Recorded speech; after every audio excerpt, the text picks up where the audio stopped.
tonight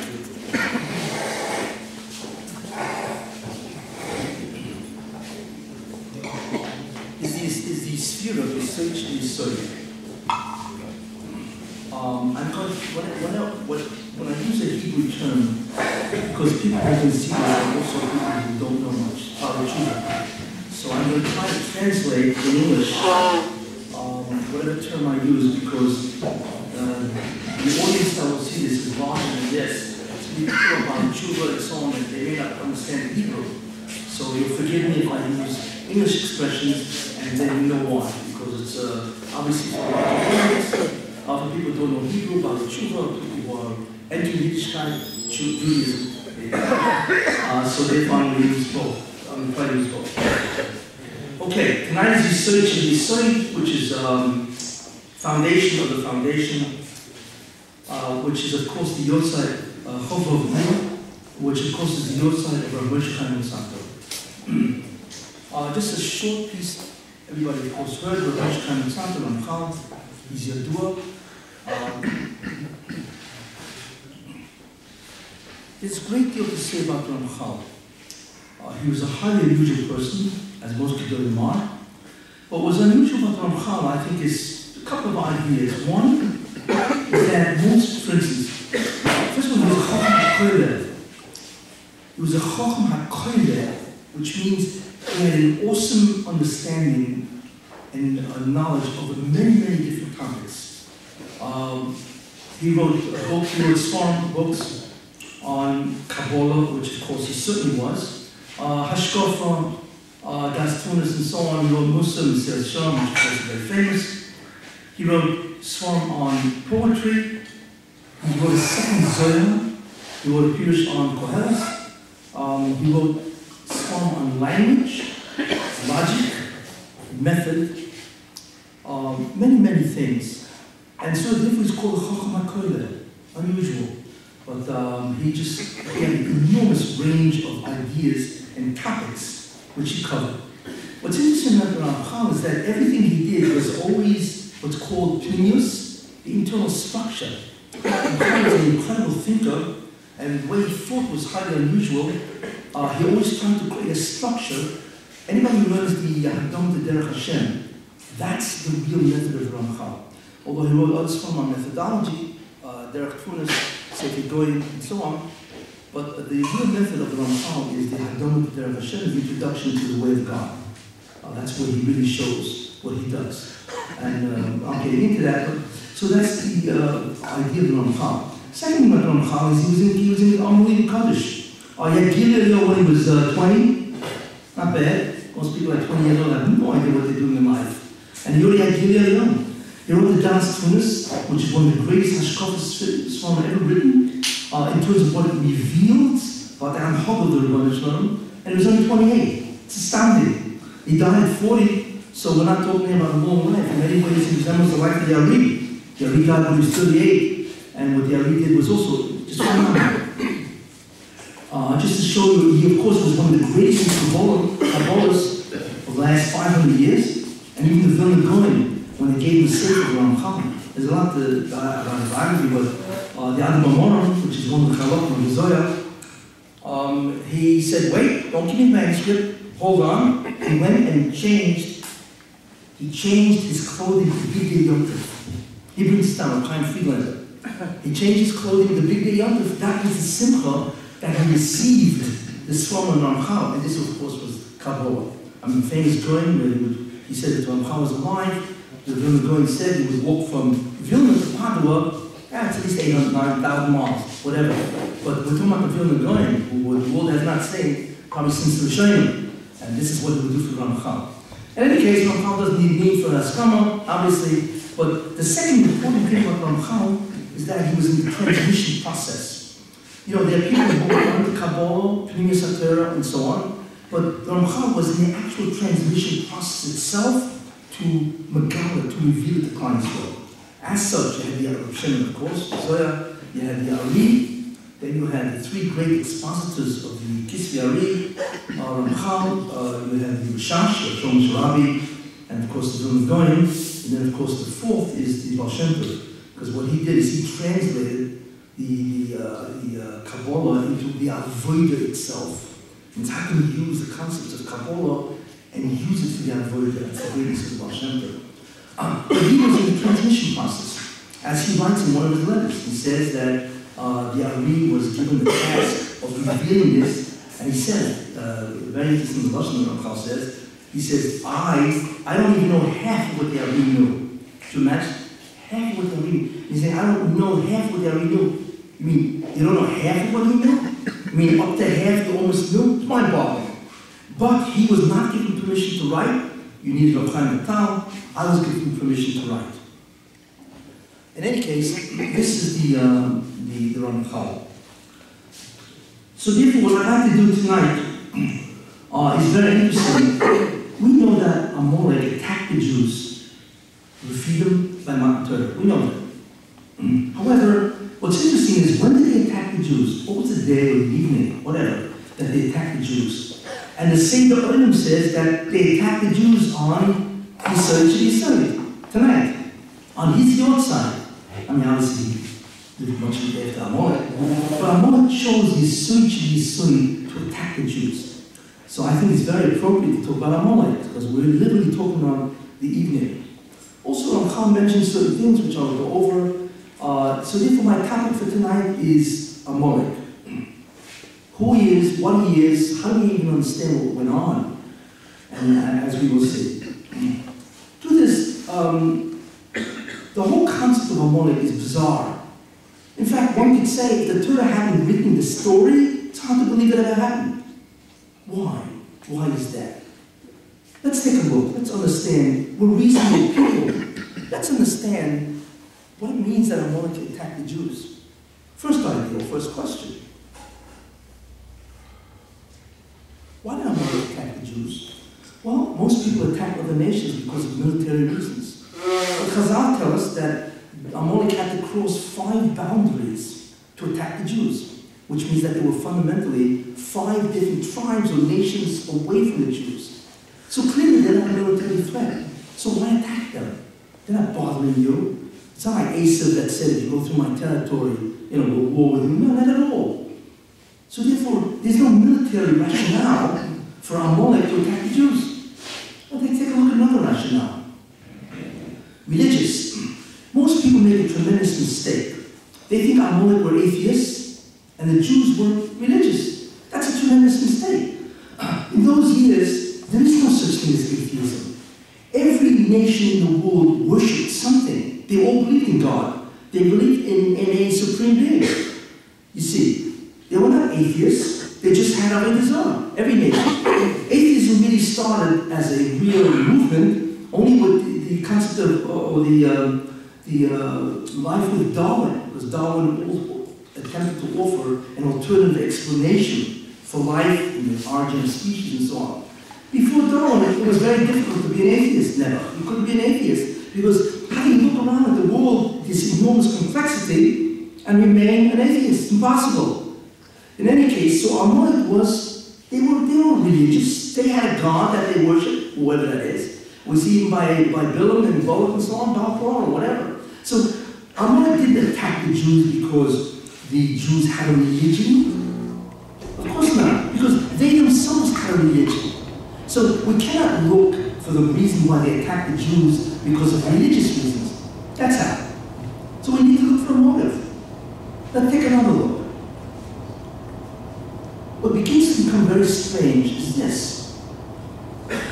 Amalek knew that Egypt was destroyed. Mitzrayim was destroyed. They saw that. The whole world knew this. We see by Yisrael, by Ishmael Yisrael. The whole world knew what happened. The equivalent of destroying Egypt, which was the greatest nation in those days, is the same equivalent as destroying America. How could anybody not know? Even in the days when, for instance, there's no phone call, there's no communications or whatever. It spread around the world that Egypt was destroyed or brought to its knees. So therefore, Amalek knew that you can't fight with the Jews. It's a suicide trip. If the Jews were slaves, what armaments did they have? If they destroyed Egypt, of course they're going to destroy Amalek. There's no question about that. So why would they commit suicide? Because that's basically what it is. It is a suicide for Amalek to do this. Bizarre. Not only that, let me get something it cost the United States $1 billion a day. I don't know if you realize that, to make that war in Afghanistan. $1 billion every day is spent to make war or to support whatever Afghanistan. Why? Because of the supply lines. In order to feed an army, with guns, bullets, all these things are expendable. So the question is, wait a minute, let's understand something. For instance, in the Civil War, you know, what would the North do? They go into the South because it's a civil war, and they take over your farm. People have farms, plantations, they take it over because they gotta feed their army, right? But that's fine. However, Amalek didn't have that option. Why? Because Amalek had to cross 5 boundaries, and when they finally got to the Jews were in the wilderness, a midbar. There's no food in the midbar, and I don't think Amalek, this was, had the money. Obviously not. So this doesn't make sense. You know how much it cost Amalek to make war with the Jews? 5 boundaries away? And remember, there was at least 2.4 million Jews that left Egypt, at least. Right? That means Amalek had to have this humongous army to destroy the Jews.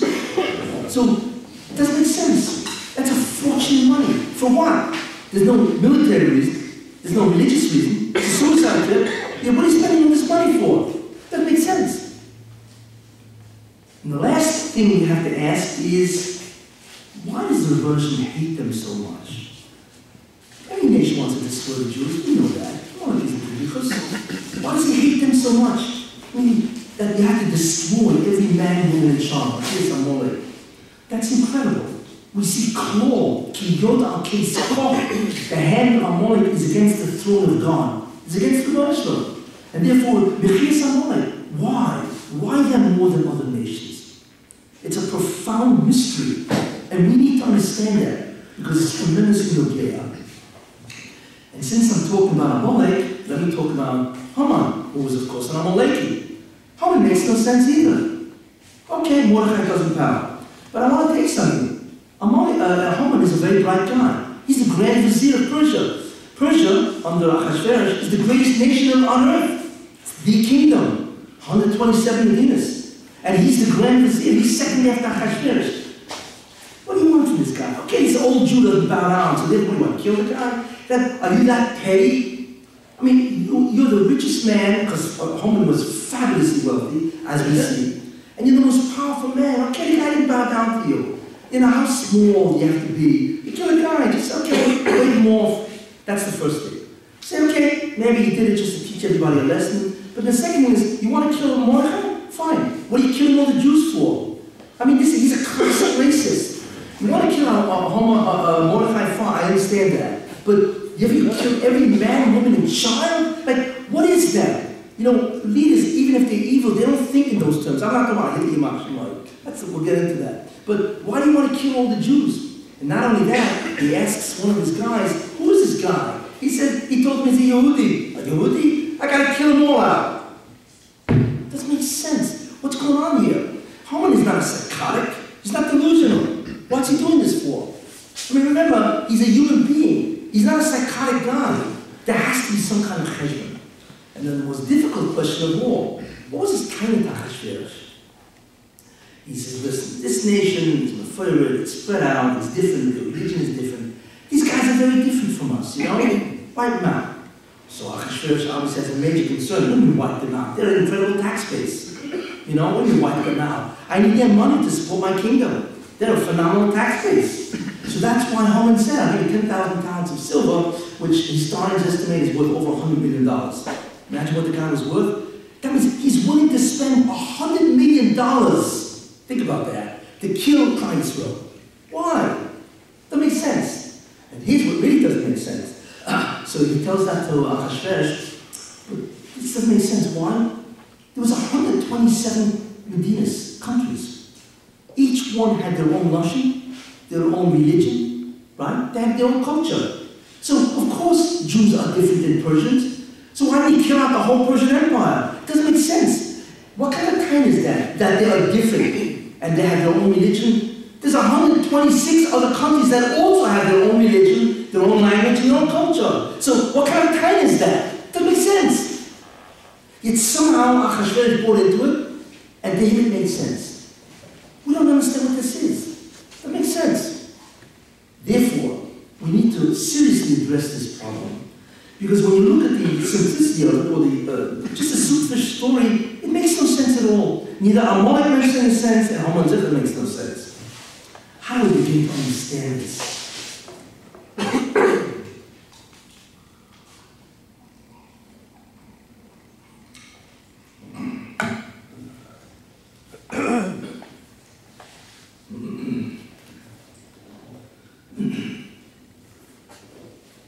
We need to understand the nature of man, what the problem is. You should know one thing. There's a fundamental idea. One, men either think they're God, or they want to become God, or they want to overthrow God. It's a process. But believe it or not, that's what people do. They may not admit it to themselves, but mankind has delusions of omnipotence. People tend to think they're immortal. There's somebody. Gaiva. Most people are by Gaiva in very subtle ways. There are 4 types of Gaiva, and that's why it's so subtle. The first type of Gaiva is called megalomania, where I think that I'm the only one that really exists. That's psychotic. Then there's egocentric, where I think everybody exists to serve me. I'm not going to go into each one, because each one needs into heads, but I'm just running through it to show you how subtle all this is. So that's called egocentric, where everybody thinks he's the center, everybody exists to serve me.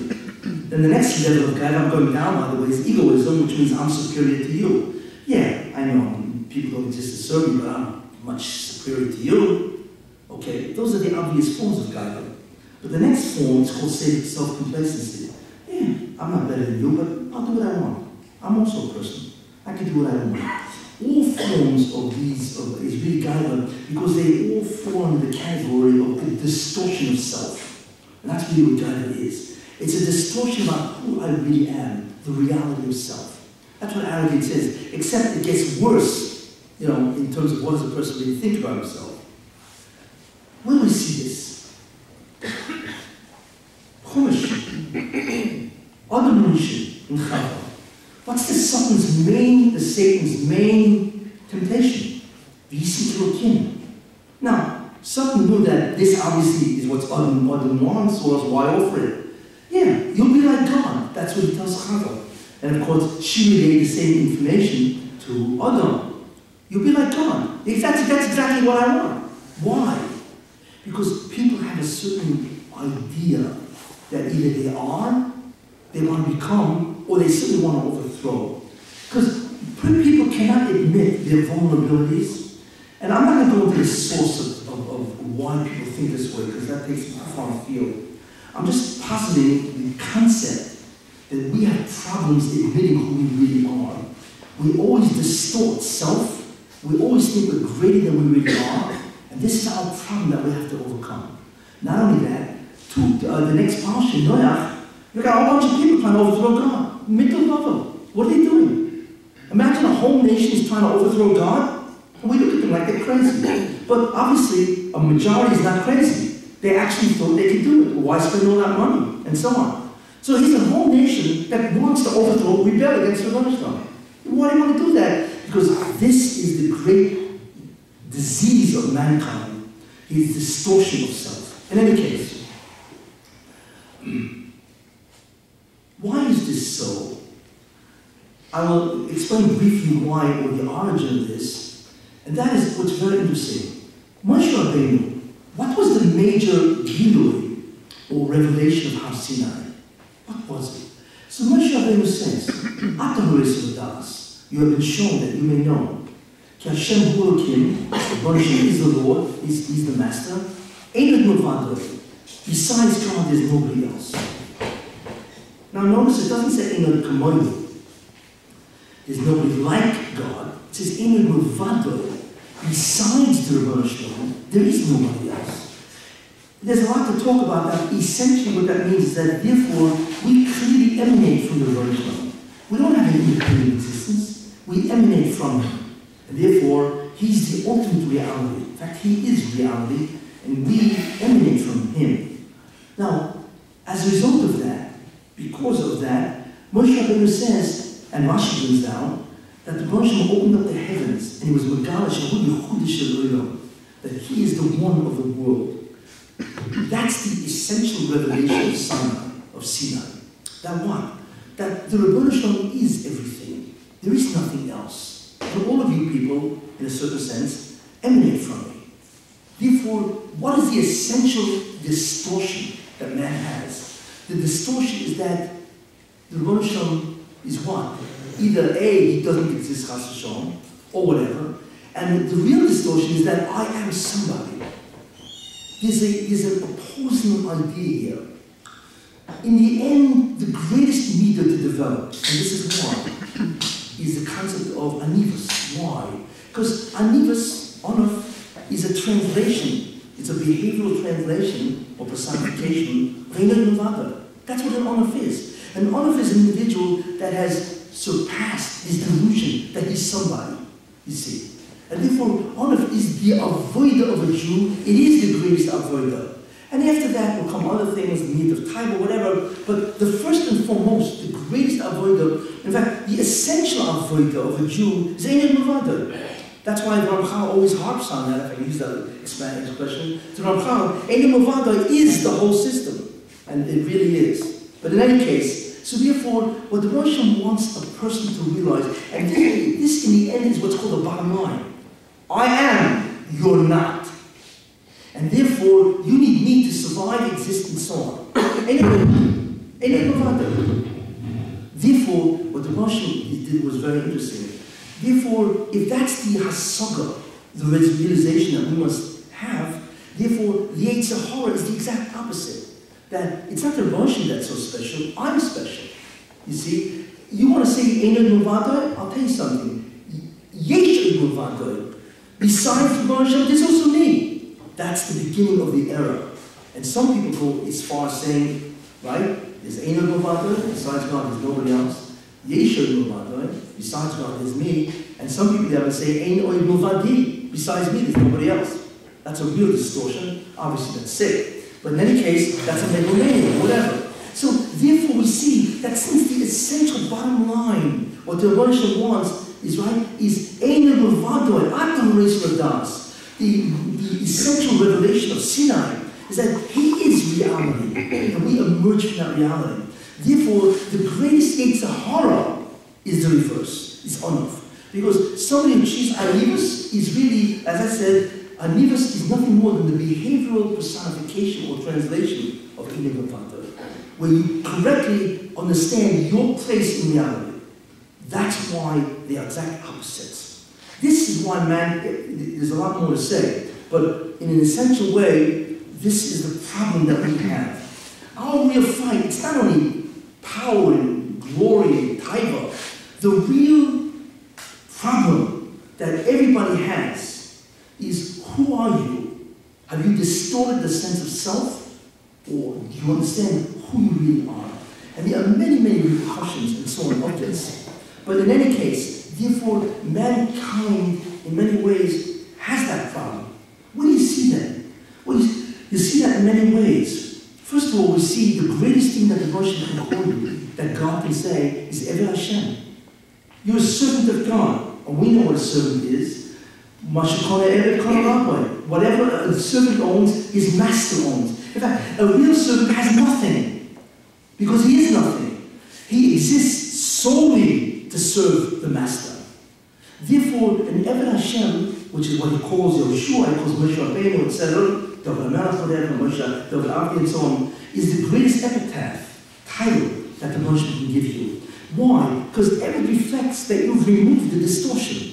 You understand who I am the reality, you're not. And therefore, if you realize that, number one, and number two, not only do you realize that, but you translate that into behavior, then you're called an Eved Hashem. Who's the second one that had that? Moshe Rabbeinu V'Aaron. V'nachnu more. What are we? Zero. That's what Moshe Rabbeinu and Aaron said. You want to come to us with your kindness? We're zero. We are nothing. That's why Moshe was the greatest honor, and Aaron, of course, was, right there. That's why they were so great. They had an incredible understanding and perception of who they really are, what the reality is. And they understood, V'nachnu more. What are we? Zero. So you see that. And not only that, Ramchal.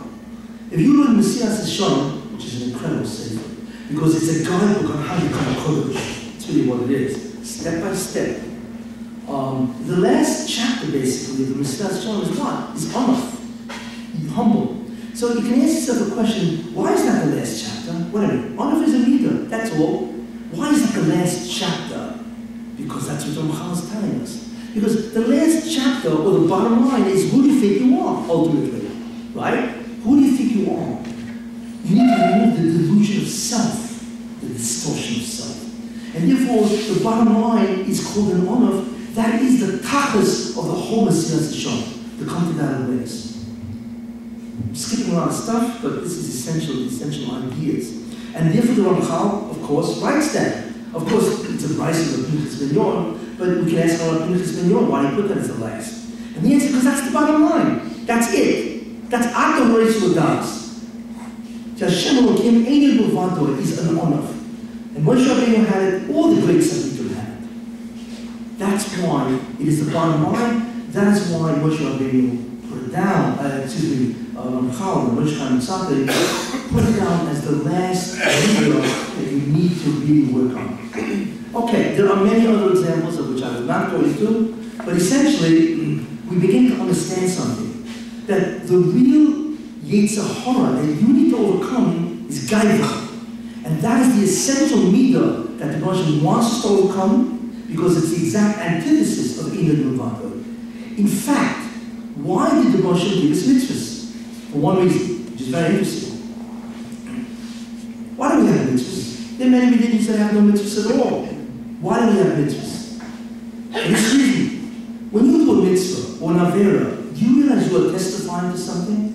For instance, imagine it's freezing out there. It's very cold, right? 6 o'clock in the morning, just snow, there's a foot in the ground. And you got a minion, right, next to you. So the question is, do I get it from the minion or not? That's the question. Well, that mitzvah addresses you as a conflict of act. What should I do? Should I get and go to minion? Or should I not go to minion? That is the central problem here. It's a conflict of act. But is that the real conflict? The answer is no. Should I get from minion and do his will? Because his will is the only will that is. Or should I do my will and go to sleep? That's the second act. It's an expression of will. Whose will dominates? So it's act. But more important, or more fundamental, it's a conflict of will. But is that the final idea? Not really. It's really a conflict, or it's really a philosophical understanding. Do I get it from minion because his will is the only will, really? Why? Because Ein Levado, a being that is everything, is the only will. Everything else is bottled. No. Or I will sleep late, I will not get it from minion. Why? Because I want to do what I want to do. Don't tell me what to do. Why? Because he should Levado. I'm an independent being. I also have a right to do what I want. So in the end, a mitzvah is so constructed where it will always oppose your self-interest. That's what the Persian wants. What are you going to declare? Ein Levado or Yesh Levado? That's what the Persian wants to see. That's the essence of every mitzvah. That's what's called its operational mechanism. It forces you to see who do you think, or what's your understanding of reality. It forces you. And not only that, when you do mitzvah, you testify Ein Levado. You do an avera, you testify Yesh Levado. You see. Why is this the essential idea of mitzvah? Because in the end, you need to testify because that's the essential bottom line the Russian wants. Of course, there are other things also. But in the end, what do you think you are anyway? Where's your sense of self? Are you distorted in those 4 levels of gaiva? Or do you really understand what's going on? This is what he wants. Now, where do we see that? Shema Yisrael. Shema Yisrael, Shem Elokeinu, Shem Echad. What's this echad? What does it mean, echad? Ein Levado. It's not that the Moshe is one God. There's no other God. He's the only one. He's Ein Levado. That's really what Shema Yisrael means. And therefore, Shema, the last letter of Shema is an ayin, and the last letter of echad is what? Is dalet. Aid. That's what he wants. He wants you to testify through your acts who you think I really am, and who you think you are. That's why. And not only that, What's interesting, if you read it reverse, which is better than then ayin, that spells out da, you will know the oneness of God. That's the reward. The reward is the hasog of Ein Levado. That is the reward of Ein Levado. It's an exact opposite. It's a true mido kineged mido. That's what it is. You testify Ein Levado by doing the mitzvahs, then you will be masig as an aid Ein Levado. That is the reward of the Muhammad. In any case, so we now begin to see how central this is. But however, this produces a tremendous dilemma in mankind. Why? People have a tremendous problem. What's the problem? Because everybody wants to be king. Everybody wants to be a god. Everybody wants to feel like he's somebody. But there's a problem here. Because I believe in God's existence. That's a big problem. So if I believe in God's existence and he tells me what to do, I gotta submit. Right? I don't want to submit to him. So what do I do? How do I have my cake and eat it too? How can I believe in Ein Levado, right? At the same time do what I want? It's a heter. It's what's called an oxymoron. It's a contradiction. Mankind has that dilemma. What do I do? I want to do what I want to do, yet at the same time I believe in the Muslim. How do I get around this? That's the dilemma of all mankind. And mankind has solved it in an unbelievable way. And in many ways, the Ramchal in Das Tunas hints at this, because he talks about the errors that mankind has made, for those who have learned Das Tunas, the toes that mankind has made regarding the punishment. What's behind all this? Interesting. Let me show you the 10 brilliant strategies that mankind has adopted to get around this problem. And then you'll understand the true origin of religion, why they look the way they do, and what did Yiddishkeit innovate. Once you understand that, you know what drove Amalek bananas. Strategy number 1. An atheist. I don't believe in God, chas v'shalom. That's a strategy. It's hard to maintain, because you look at the world, it's so complex. You mean to tell me, like Rabbi Akiva said, you mean to tell me there's no designer for this? Look at the world, it's unbelievable. How complex the design and how purposeful it is. Come on, it's impossible. Chance cannot develop a universe. So an atheist is a strategy, because remember, if you're an atheist, you can do whatever you want, because that's the whole tachlis. I want to do what I want. But an atheist is not tenable. You can't be an atheist, it's ridiculous. So what's the next strategy?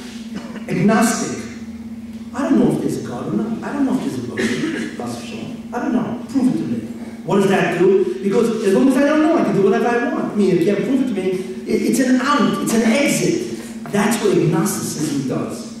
And that's another strategy. But again, that's also hard to do, because anybody who opens his eyes and honest sees the unbelievable complexity of the Bria. And that chance can never account for this. So what does mankind do? Okay, I believe in God. But what do? I don't want to listen to him. I want to do what I want. I don't want to admit I'm vulnerable and I need him to support me. No. So they come up with the third strategy. And this is a strategy that the Rambam brings down of Aristotle. Aristotle held that there's a God, he made the world, and then God said, goodbye. It has nothing to do with the world. The world is eternal, God is eternal, and the Persian has nothing to do with mankind. That's Aristotle's view. And the Rambam spent the whole Moreh Nevuchim writing about how to counter this argument. That's what the Moreh Nevuchim was written for basically the Aristotelian philosophy, and also the Arab philosophers, and so on. And this is what Aristotle held. And Rambam wrote a whole sefer of Moreh Nevuchim to counter this. But what's their strategy? Strategy is, of course there's a God, but it has nothing to do with us. Therefore, I can do whatever I want. That's the strategy that Shita brings. And of course we know it's absurd, because the Moshe says in the first Aseret HaDibros, Anoichi Hu. The Moshe says, Anoichi Boroi. He doesn't say that, you know? No, Anoichi Hashem Lokecha Asher, it's a Sichem Eretz Mitzrayim, there you are. You know, I interact in the history of man. I interact in the affairs of man. You know, I'm not divorced from the world, like some people think. Moshe answers that, connected what Aristotle held. In any case, so that's the third strategy. Yeah, but it's hard to say. What do you mean? Moshe creates the Bria and walks away from it, and he says, okay, you guys, you're on your own, after? That's hard to believe. So mankind enters the fourth strategy. I'm sure not each strategy really is an answer how I can have my cake and eat it too. how I can believe in Rabban Shalom and not have to worship him or worship him in a diminished fashion. So we have the next strategy where, okay, I believe there's a Rabban Shalom, but he's limited. I don't know everything. Where did you see that? By Bilam, right? Rabban Shalom appears to Bilam and says, who are these guys outside? So what does Bilam say? That's very interesting. That means God doesn't know everything. He's not omniscient. He doesn't know everything. Wow. If he doesn't know everything, boy, I can get away with a lot of stuff. He just doesn't know. You see, it's a strategy which Bilam held, that the Russian doesn't know everything. And there are many people that hold that. You see, so that's a fourth strategy, that the Russian doesn't know everything. People believe that. And I don't want to go into their books written on this, terrible courses that actually posit that as a view, without getting into that. In any case, of this Shita, it's hard to say the Russian doesn't know. You know, everybody realizes God is a supreme being, and think everybody know this? Come on. So mankind has come up with another strategy, and that's strategy number 5. There are 2 gods, one of evil and one of good. Who believe that? Persians. The whole Persian Empire, the Gemara talks about that. That you couldn't like something because they were worshipping that day the god of evil. They believe that there are 2 supreme beings. One that's evil and the one that's good. Well, what an exit for me, because then I'll side with the god who's evil and I can do whatever I want. You see, as long as I have somebody in my corner that can fight the good god, no problem. Unbelievable strategy. So that the Persian Empire was all about, and that's called Zoroastrianism, by the way, is this concept that there are 2 gods, one is evil, one is good. What a strategy, unbelievable. But you had the whole empire doing this. Okay, today there are not many Zoroastrians left that hang out in India, you know, but in those days the whole Persian Empire was Zoroastrian. And they must believe that. But for man, it's an exit, because I can do what I want. I'll just side with the evil one. And the Aztecs believed that, not getting into all that. Anyway, but you know, it's hard to say that there's a God who's evil, like what's Kuntum? I mean, why would anybody want to be evil? What's the point of it? And so on. So they come up with a 6th strategy, and that's Avodah Zarah. Avodah Zarah is the worship of many deities, many. It's called polytheism. How does that help us? Why do people want to worship many gods? Oh, there's a lot of ideas and so on, but essentially it's an unbelievable exit. Why? Because if there are, in Greek philosophy, since Greek mythology, has like over 50 gods, okay? So therefore, you know, it's like Kula Beishamai, you know, Chuma Beishamai and Kula Beis, you know, it's like a guy who paskins all the Kulas. He takes all the Kulas of Beishamai and takes all the Kulas of Beis, right? You know what the Gemara says about this guy. You know, it's always, you know. So if there are many gods, so I'll pick and choose. I'm going to look for what their shittas are, and then I'm excited. I'm doing what a god says. That's the advantage of polytheism, is that since there's so many gods, there's so many shittas. And if there are many shittas, hey, of course I'm going to look for the easy guy, the easy way out. It's an incredible strategy. That's the benefit of being polytheistic or Avodah Zarah. And this is classic Avodah Zarah. But come on, we're more enlightened. Many gods, come on. Although the whole Greece held this, and the whole Roman Empire was based on Greek religion. We're talking about the greatest empire that ever existed, which is Rome. For thousands of years, they believed the Greek religion. We're not talking about 4 people here. We're talking about a major segment of the entire universe, the entire planet. Okay, that's 6 strategies. However, there are people who are not polytheistic. What do? So they came up with a Gevaldige Chap. What's the Chap? The next strategy, which is an exit, allows me to do whatever I want. And that is that, well, God. He also plays pranks. Greeks believed that their gods did many affairs. And believe me, I don't want to go into their affairs. But they were doing a lot of stuff. The Greeks, that's their gods. So a guy says, what's the major idea of Yiddishkeit? Lihidamas b'drochav. Right? That's exactly what the Greeks did. I will imitate the ways of my God. Yeah, what do you mean your God? Your God is cheating on everybody else. He's stealing, he's doing everything. So I know it's a Kiddush Hashem. It's an incredible strategy. But that's what the Greek religion believed. You see? So for them it was Gevaldik. My God is doing all this. I have to be a big tzaddik in God, right? So I'll do this. You see? So what they did is they dressed their God, right, in a garb of chatoim, so they were safe. However, that doesn't always work. So mankind came up with another exit, which is number 8. What is that? Okay, it's true that God is not evil, he doesn't do chatoim. You know, the avodah is immoral. Take a look at Bar Peor. I don't want to go through what the avodah was because it was incredible. People out of their minds. You know, Zimon, Znus, and other stuff, assorted ideas and so on. Why would they do that? Because what they do is they make the whole avodah tumah. So therefore, it's, you know, it's like the mitzvahs become tomei, or bad, or hashchasa. So therefore, what's wrong? Adrabah, it's a mitzvah to do this. So what they did is they didn't make their God evil. What they did is they made the avodah tomei.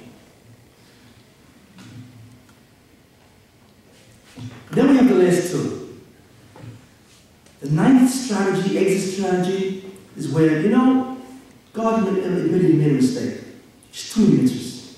So what he did is he decided to curb the entire business. He said, you know, instead of 630 mitzvahs, check out 5. That's all. You only have 5. And that's it. I made a mistake. My mitzvahs are too hard, chas v'shalom, my Torah is too difficult. I changed my mind. I'm going to give you a much easier avodah. Which means a couple of mitzvahs left. Which religion is that? It's Christianity. That's essentially what they did. Incredible thing. Because they knew that they were bringing this religion to Goyim, and Goyim are not going to take 630 mitzvahs. So what they did is they just cut the whole religion. This major religion, this is Christianity, in many ways it's Islam. And then we come to the last strategy. I'm just showing you how people have to deal with this. And the last strategy is interesting. Okay? Because they thought about this. Wait a minute, if I go chet, right, what's the problem? I need God to forgive me. I need God to forgive me. I got to do tshuva, right? And the Rosh has to forgive me. So you know what I'm going to do? I'm going to give the power of forgiveness not in God, but in the priest. Confession. He can forgive. And of course, what happened then? You pay the guy off. The priest would tell you, please write out a check to the favorite charity, and I will forgive you. And that's exactly what they did. In fact, it got so bad that they began to give indulgences, that's what they call them, retroactively, which means go out, steal a horse, right? Pay me now for a chet that you're going to do, and the kapara is retroactive. They made a fortune. What do you think Catholic Church was so rich in the Middle Ages? That's what they were selling. We laugh at this. They took it seriously. They took this stuff seriously. It's called retroactive kapara. Of course, they charged handsomely for this, and they made a fortune. Okay. 10 exit strategies. And if you look at each one is identified with a major segment of mankind, and it's a major religion that identifies with these exit strategies. Why do I bring this down? I'll tell you why. Because now we begin to understand what Judaism is. Who's the danger? The greatest danger to the world was Avram Avinu. Hey, why did Nimrod want to kill the guy? Okay, he busted up a couple of idols. What did he throw him into the fire for? What's the problem here? Here's the problem. Avram Avinu comes along and says, you know, there's only one God, number one. Number two, all of you are wrong. You're all wrong. Number three, the God that I worship is righteous, moral, ethical. And I'm sorry, you need to submit. You cannot make God in your image. We are in the image of Him. You need to submit to Him, not He submits to me, you see. And that's part of the Yitzhak, where He's always getting you to distort the avodah. The distortion always involves you changing and making it easier so you can do what you want. And a lot of people fall, whatever the chatoim are. I think none of the Vavi had also that, where they thought they could bring a Zorah, they could decide what the avodah is. You can't do that.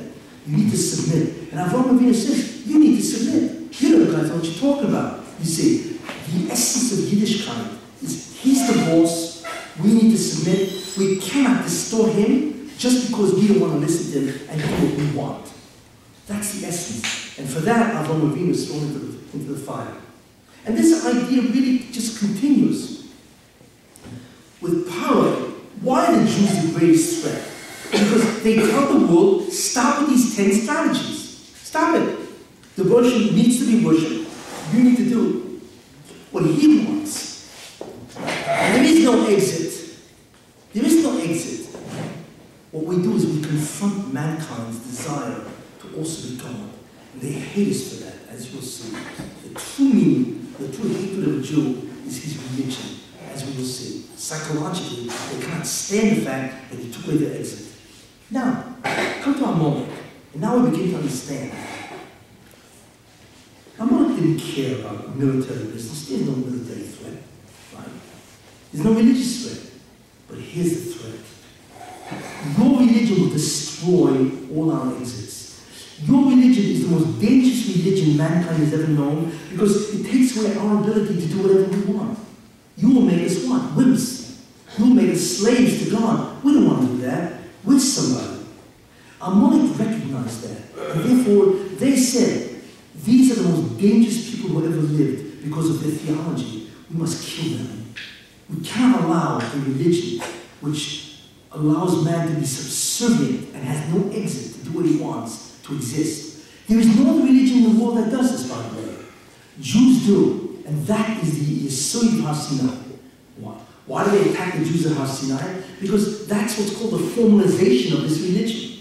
Why Har Sinai? Okay, it was also they left Egypt. Because Matan Torah is the formalization of that idea, of that concept, that it's the version that's the boss. You need to do what he wants. You cannot do what you want. You see. So therefore, they attack them before the formalization. And even though they knew it was suicide trip, they knew they would all die. And that's what happened. But this religion must be stamped out no matter what the cost is. That's how dangerous Judaism really is. That's why they were willing to spend hundreds of millions of dollars, whatever it cost them. You see, because Judaism is the only religion that forces you to submit without an exit. Every religion has an exit. You just go through all of them. Yiddishkeit has no exit. The only exit to Yiddishkeit is Misa. And even then you wonder what's happening. Okay? But that's the only real exit. You see, therefore, Amalek said, we need to kill these guys. Okay, why does the Russian hate them? I'll tell you. Think about this. Amalek is 4 letters. Ayin, Mem, Lamed, Kuf. That spells out the word, Malchus Lekibru. They don't accept the kingdom of heaven. It's interesting. The problem with Amalek is not that they don't believe in a supreme leader. They don't accept the yoke of heaven, the sovereignty of God. In fact, you see the Torah says that. The Torah says, right, Ki Yod al Kis Kol. So Yod means the hand of Amalek is against the throne of God. Notice it doesn't say it's against God. The Torah doesn't say that Amalek is against God, because they also worship some type of deity, right? But it's against the throne. The throne is the mark of the Malchus, the sovereignty. You guys against my sovereignty. So the Moshe says like this. He says, listen, you guys want to be atheists? Fine, I'll deal with that. Because eventually you're going to wise up. Because after a while, I honestly, you're really an idiot. And I know that's what the priest is asking you. There has to be a God. However, to believe in God and make a chayzik of my avodah, you want to believe in God? You know, it's like, yeah, sure, I believe you're king. I'm not going to listen to you. I'll do whatever I want. You're making a chayzik of the malchus. Because the Moshe knows that that is the greatest bizoy of all. That's why it says his hand is against the throne of God. Kisei. Because that's exactly what the problem is. Oil Malchus Lekibru. The kingdom of heaven, they don't accept. That's the problem. So the Moshe said, that nation must be wiped out. Why? Because of this unique feature of Amalek. You know, most people say to themselves, okay, I want to do something, fine. I'm not going to kill for this. Am I crazy? Amalek said, we are willing to be Moshe Nefesh to destroy the Jews. Suicide. So the Moshe said, the Mesiras Nefesh, they're the greatest danger of all time. Because they're willing to die. Okay? They're willing to die to destroy the Jews. Why? Because they're willing to die to destroy my Malchus. I cannot have a nation that's Moshe Nefesh, that's willing to die for this evil. You see? So Amalek becomes the greatest of all nations, the most dangerous of all nations, because Mesiras Nefesh doesn't mean anything to them. This is the enormous threat of Amalek. That nation must be wiped out. You want to be an atheist, like I said? Okay, I can deal with that, because someday, either you or your enigma, whatever they become from, because eventually somebody's going to say that guy, you're God. But they don't admit that. Their problem is they make chayzik of the whole avodah by saying, hey, you got to serve us, not we're going to serve you. So if that goes out with Mesiras Nefesh, that is the greatest threat Judaism has ever seen. And you're going to even see how it's borne out in history. Okay? Therefore, the Moshe said, they are against my throne, they must die. Everyone. You cannot even mention, hey, that cow belonged to Amalek. Cow? You can't, you gotta kill the cow because you don't want, the Moshe says, I don't want their name to be mentioned. That's how dangerous with Mesiras Nefesh. their philosophy is. They must be wiped out. And that's why the Moshe said that. He says, case come. We now understand what threat Amalek is. Now, let's take a look at Haman. Haman is an Amalekite. Fine. So, he sees Mordechai, doesn't bow to him. Okay? So he says, that's very strange. Why? Let me ask something. If a man of extremely high stature, senator, walked in front of you, what would you do? You do everything you can to mechabed him. Wouldn't you? You mechabed him. Talk to him, how are you doing? Because you want to get into his good graces. Why? Because it's your self-interest. It is in your self-interest to be good with him, because maybe he'll do you favors, protects you. Right? That's the normal person. So here's Haman, the second greatest man in the empire. He's walking, and this Jew, this guy, he doesn't even know he's Jewish, he doesn't bow to him. So he says to himself, Haman says to himself, wait, this doesn't make sense.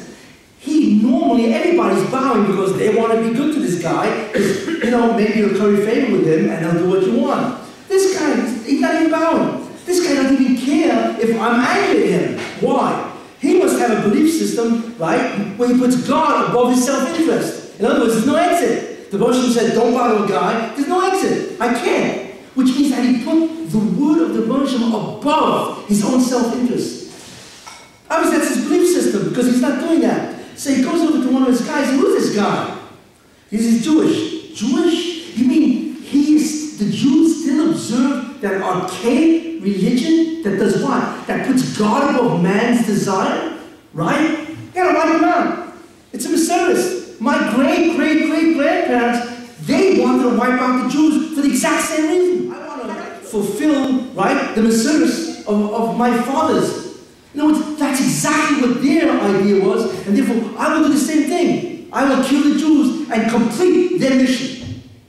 It's when he saw Mordechai didn't bow that he realized something doesn't make sense with this guy. And when we found out he was Jewish, he said, of course, the Jews are back again. The Jews are back again. That's what he did. So it makes perfect sense why he wanted to kill the Jews. And here's what makes incredible sense. He goes into Achashverosh and he says, there's a people here that they don't do the same religion. So the question I ask, what are you talking about? We don't do the same religion, right? You got 127 countries that don't do your religion. What's your problem? So Haman said, no, you understand something. Every other country that has their religions, no matter what it is, has an exit plan where they put themselves before God. They figured out the strategies. The Jews are the only ones that have no exit plan. They have no way to get around God's commandments. We need to kill them. They're the most dangerous nation on the face of the earth because they don't allow man in any way to do what he wants to do. And therefore, that's why the Jews were unique. He spelled out the uniqueness of the Jew, that's why my great ancestors wanted to kill them. We need to kill them because they're a threat to the whole Persia. Because everybody has an exit plan. These guys don't. They don't believe in one. They say it's forbidden to have one. That's why Achashverosh understood, and that's why they wanted to kill all the Jews. Where do we see this? Amazing. Who is it? A modern-day Amalek. That's today probably who's Gilbert Amalek. Do you know something very interesting? Let me show you something. What an incredible corroboration of history. Hitler is a book written by William Shirer. It's called The Rise and Fall of the Third Reich. Very interesting book. Anyway, he brings in the end toward the whatever. He says the following.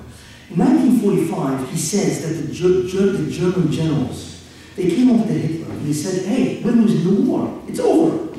So Hitler said to them, what's the problem? Why are we losing the war? So the general said to him, and he brings this down, the general said, we're losing the war. Why?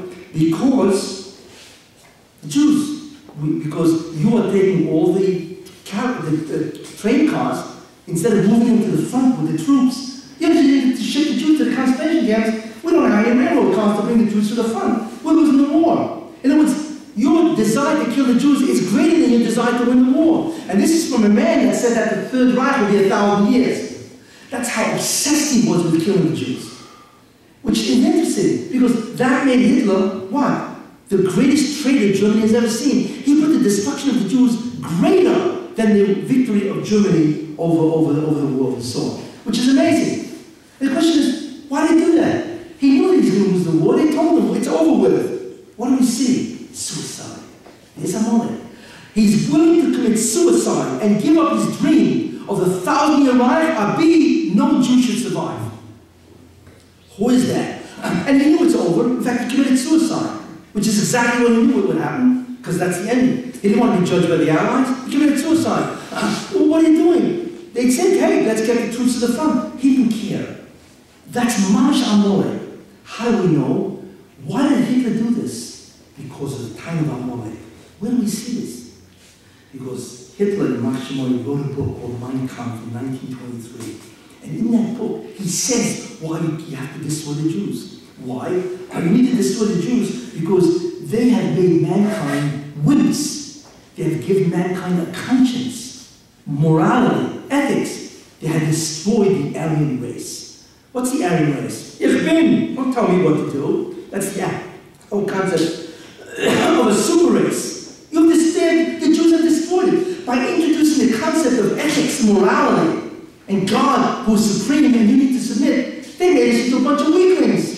Because now never we have to think about what does God want from us. We have no exit. He Mamash wrote that in Mein Kampf, which is Mamash Amalek. That's the whole concept of why they hate Amalek, or rather why Amalek hates the Jews. And I want to tell you something. This is the essential concept of anti-Semitism. The reason why the Goyim hate the Jews, yeah, they say all kinds of things, but ultimately is because we have made them into wimps. Yes, that's Yiddishkeit. Yiddishkeit says, Ein Bavadai. What choice do we have? He is everything. We exist because of him. We need to submit to his will. You know, to Devar Hashem. Mankind has a terrible problem with that. And therefore they hate the Jews for this. They've never forgiven us. All the way back from Nimrod, when they tried to kill Avraham Avinu, right? All the way to Hitler Machshemah. They've never forgiven us. And that is the true root of anti-Semitism. Because deep down, major religions of earth come from the Torah, the Bible, as they put it, right? And therefore they know we have spawned the submission of man, the submission of man against the will of man. That is I hold the true nature of anti-Semitism, and that's why the world hates us. I'll tell you something. Nobody knows what the Mendel wants to do. They know what the Arabs want to do. Everybody knows what they want to do. So why are they supporting the Arabs? And the answer is because they want us dead. They want the Jews out of the way. We are destroying the world. The Arabs are destroying us. We're destroying the world because, and therefore they don't care if we die because, hey, the Jews leave, the problem's over. So they think. Why? Because deep down, they really want us to be out. This is the problem. They have not come to that submission. And even Islam that submits, it's nonsense. They have incorporated Sikhel as part of their religion. I'm not going to go to Islam, but it's all the same concept. Okay, I hope I've tried to explain Amalek, the Mesiras Nefesh, to destroy the Malchus of the Persian. Not the Persian, because they don't need to do that. To destroy his sovereignty, his Malchus. And therefore the Persian says, they must be destroyed. In fact, what's interesting, and I'm going to end with this, Purim is the fight between the Jews and Haman, who's an Amaleki. And what's interesting over there is that the Jews were Mesiras Nefesh, they fasted 3 days. You notice to fast 3 days? So therefore, the Jews, through Mesiras Nefesh, doing Shuvah, they undid Amalek. Where do you see that? There was Moshe Tikkun. Where do you see that? Because it says in the Habakkuk. What does it say in the Torah? It says, Ki Yod al-Kis Kam. The hand of Amalek is against the Kisei. There are 3 letters missing. Ki Yod al-Kis, it should be Kisei. Kisei. The Aleph is missing. Kam should be Yud-Kei Vav-Kei. So the Aleph is missing, the Hey is missing, and the Vav is missing. 3 letters. Hey, Vav, Aleph. What does it say in the Megillah? V'nahapoich hu, the hu, the Hey, the Vav, and the Aleph were nahapoich and restored to the side of Kedusha because of the Mesiras Nefesh of the Jews, which is claiming the whole concept of Amalek. In any case, I hope I've explained the concept of Amalek. By the way, I forgot, I want to give thanks to 2 people that really made this evening possible. Shmuel Shenkalevsky, who gave the place, and David Helmreich, who was really kind enough to supply the food. I hope that the schus of the Ramchal will stand you in tremendous favor and so on, because in many ways it's tremendous Kiddush Hashem. Thank you. Thank you.